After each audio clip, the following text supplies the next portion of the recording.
क्या कभी ऐसा लगा है कि हमारे चारों ओर की दुनिया भाई एक जादू के शो जैसी है?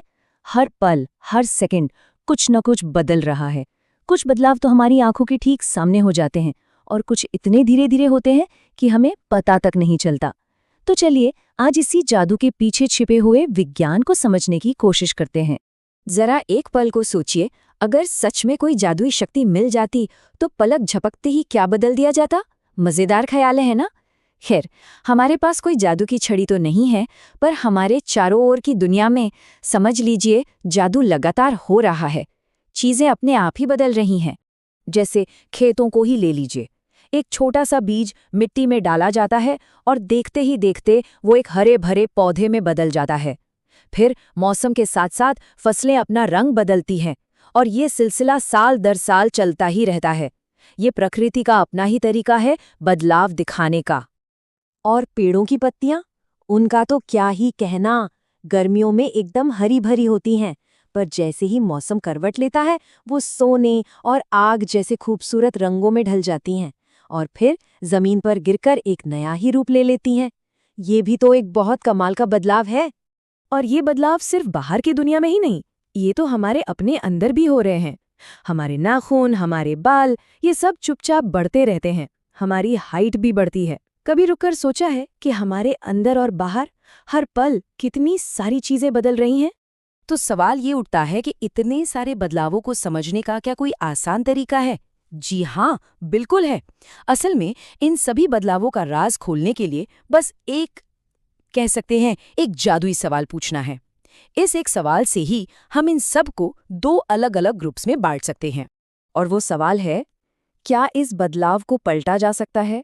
मतलब, क्या हम चीजों को वापस ठीक वैसा ही बना सकते हैं जैसी वो पहले थीं? बस यही वो चाबी है जो इन बदलावों के सारे राज खोल देगी।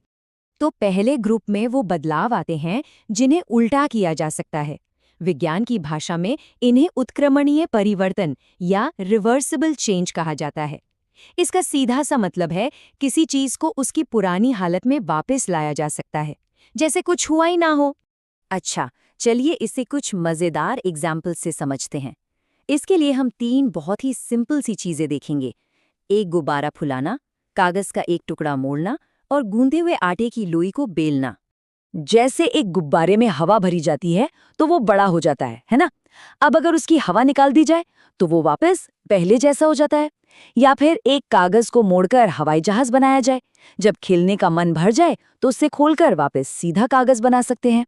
देखा, ये दोनों ही बदलाव बड़ी आसानी से उल्टे हो गए। इसका मतलब ये उत्क्रमणीय है। और आटे की लोई का क्या? उसे बेलकर रोटी बनाई जा सकती है।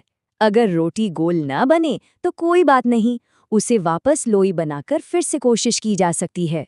यहाँ भी पदार्थ बदला नहीं, बस उसका आकार बदला है। इसलिए ये भी एक उत्क्रमणीय परिवर्तन ही हुआ। लेकिन जरा सोचिए, क्या होगा अगर हम इन्हीं आसान से दिखने वाले एक्सपेरिमेंट्स को एक स्टेप और आगे ले जाएं?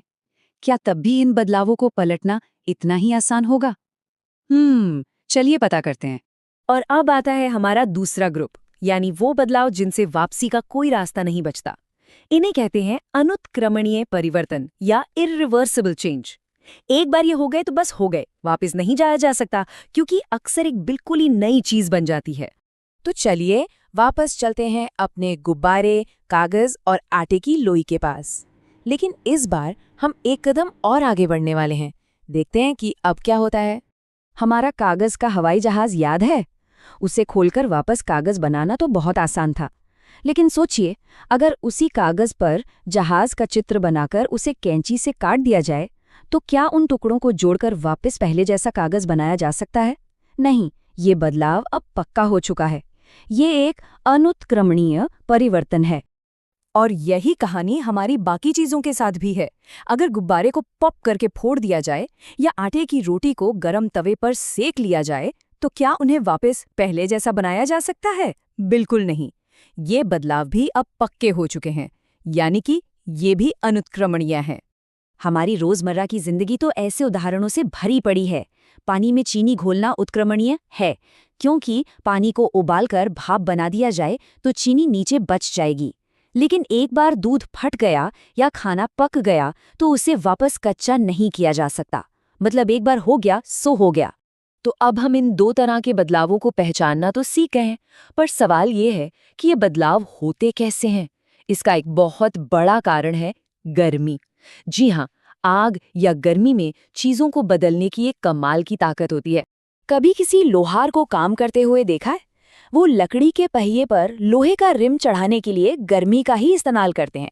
पहले वो लोहे के रिम को आग में खूब गर्म करते हैं, जिससे वो फैलकर थोड़ा बड़ा हो जाता है।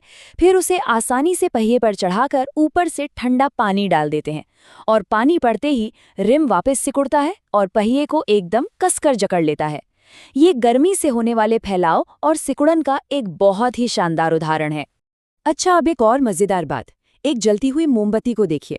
इसमें एक ही समय पर दोनों तरह के बदलाव हो रहे होते हैं। मोम का गर्मी से पिघलना एक उत्क्रमणीय बदलाव है, क्योंकि जो मोम पिघला है वो ठंडा होकर वापस ठोस बन सकता है।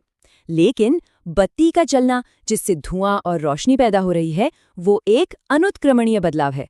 उस धुएं और राख से वापस मोमबत्ती तो नहीं बनाई जा सकती। एक ही चीज में दो तरह के बदलाव, है ना कमाल की बात? तो अब तक हमने ये देखा कि बदलाव का विज्ञान हमारे चारों ओर फैला हुआ है, और इसे समझना मुश्किल तो बिल्कुल नहीं, बल्कि काफी मजेदार है। तो चलिए इस पूरी बातचीत की सबसे जरूरी बातों को एक बार फिर से दोहरा लेते हैं। हमने 3 बड़ी बातें सीखी हैं। पहली, कि बदलाव हर जगह हर समय हो रहे हैं। दूसरी, कि हम इन्हें 2 मुख्य हिस्सों में बांट सकते हैं, उत्क्रमणीय, जिन्हें उल्टा किया जा सकता है, और अनुत्क्रमणीय, जिनसे वापसी का कोई रास्ता नहीं होता। और तीसरी, कि गर्मी और किसी चीज को मिलाना ये बदलाव लाने के बहुत ही आम तरीके हैं। अब जब भी अपने चारों ओर देखें तो दुनिया को एक नई नज़र से देखने की कोशिश कीजिए। चाय का बनना, बर्फ का पिघलना, कागज का जलना, जब भी कोई बदलाव नजर आए तो खुद से वही सवाल पूछिए, क्या इसे पलटा जा सकता है? यकीन मानिए, जवाब ढूंढने में बहुत मजा आएगा।